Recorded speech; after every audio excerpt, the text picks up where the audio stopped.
What if one of medieval France's greatest heroes was hiding a nightmare darker than any legend? This isn't a horror movie. It's real history.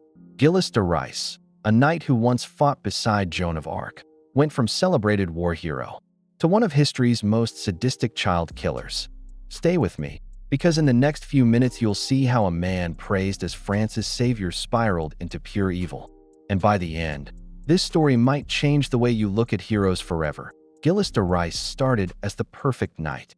Born into wealth in 1404, he was fearless, bold, and unstoppable in battle. By his 20s, he was fighting shoulder to shoulder with Joan of Arc, helping to lift the siege of Orleans and crush the English. The king rewarded him with the title Marshal of France, the highest honor a knight could dream of. To the people, Gilles de Rais was a national treasure. Rich, respected, and untouchable. But behind the gold and glory was a darkness no one could see coming. After Joan of Arc was executed in 1431, Giles's life unraveled. No more battles, no more glory. Left with nothing but his fortune and his castles, he started spending like a madman. He built a lavish chapel he called the Chapel of the Holy Innocents, staffed with a choir of hand-picked young boys. He poured money into over-the-top theatrical productions with hundreds of actors and costumes. His family panicked. Even the king had to step in and legally stop him from selling off more land to fund his excess. But Gilles refused to slow down. Instead, he turned to the occult. He sought out an alchemist priest named Francois Prelati, who promised wealth and power through dark rituals. Soon, Gilles was performing ceremonies in his dungeons, calling on demons to save his collapsing fortune. But while he was chasing devils in the shadows, something else began. Children in the nearby villages started vanishing without a trace. Around Giles's estates, whispers spread.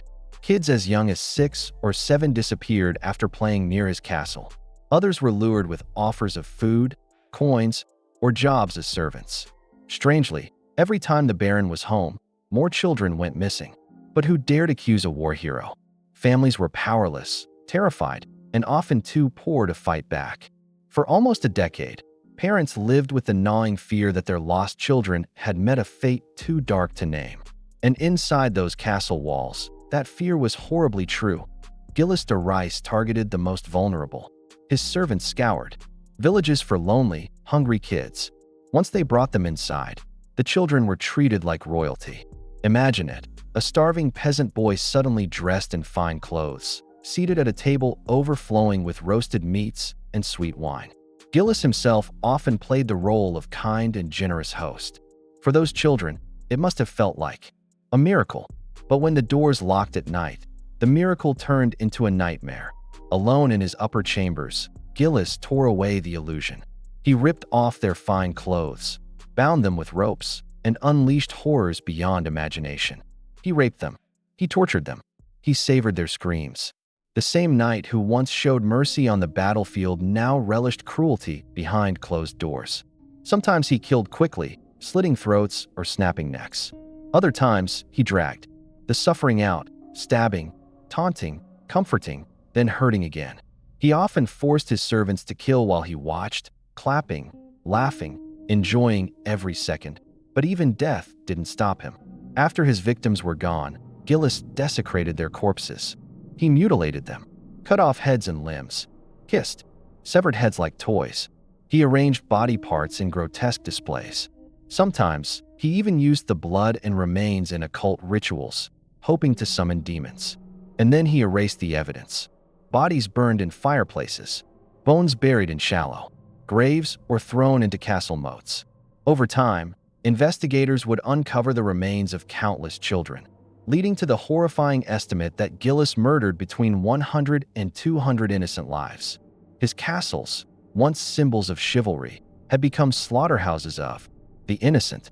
And still, no one stopped him. For years, Gilles de Rais walked free. Villagers whispered about Bluebeard, a nickname borrowed from a tale of a murderous nobleman. Mothers warned their children never to go near his castle. But nobody dared accuse a Marshal of France. Power and fear protected him. For nearly 8 years, he hid in plain sight. Until one day, his own arrogance destroyed him. In 1440, Gilles kidnapped a priest during a church dispute. That one reckless act shattered the shield of protection around him. The Bishop of Nantes launched an investigation, and the whispers finally became evidence. Witnesses came forward. Servants cracked under questioning. Villagers described missing sons and strange screams in the night. A chaplain admitted to smelling burned flesh in castle hearths. The walls of secrecy collapsed that in September 1440, Gilles de Rais was arrested. And when interrogators confronted him, the mask fell completely. Under pressure, he confessed, in shocking, graphic detail. His accomplices confirmed it all: the abductions, the rituals, the murders. The war hero of France had been unmasked as a monster. His trial in October became one of the most infamous in history. The charges? Kidnapping, sodomy, black magic, torture, and mass murder. Parents testified. Servants testified. Priests testified. The evidence was overwhelming, and Gilles himself admitted his guilt. He was declared guilty on every count. The court sentenced him to a punishment as brutal as his crimes: death by hanging and burning. That on October 26, 1440, a massive crowd gathered in Nantes to watch the fall of a knight. Gilles was calm, even repentant. He begged forgiveness, urged his accomplices to be brave, and asked the crowd to pray for his soul. Then the noose tightened. The trapdoor dropped.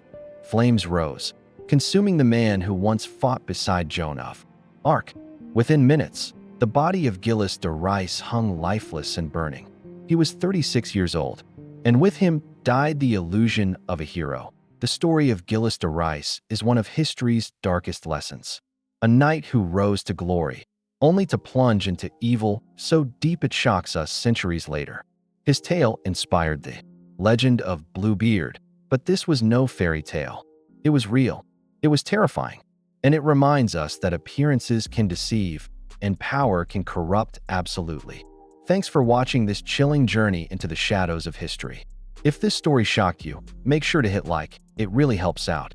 Drop a comment about what stunned you the most. And don't forget to subscribe for more unbelievable history stories.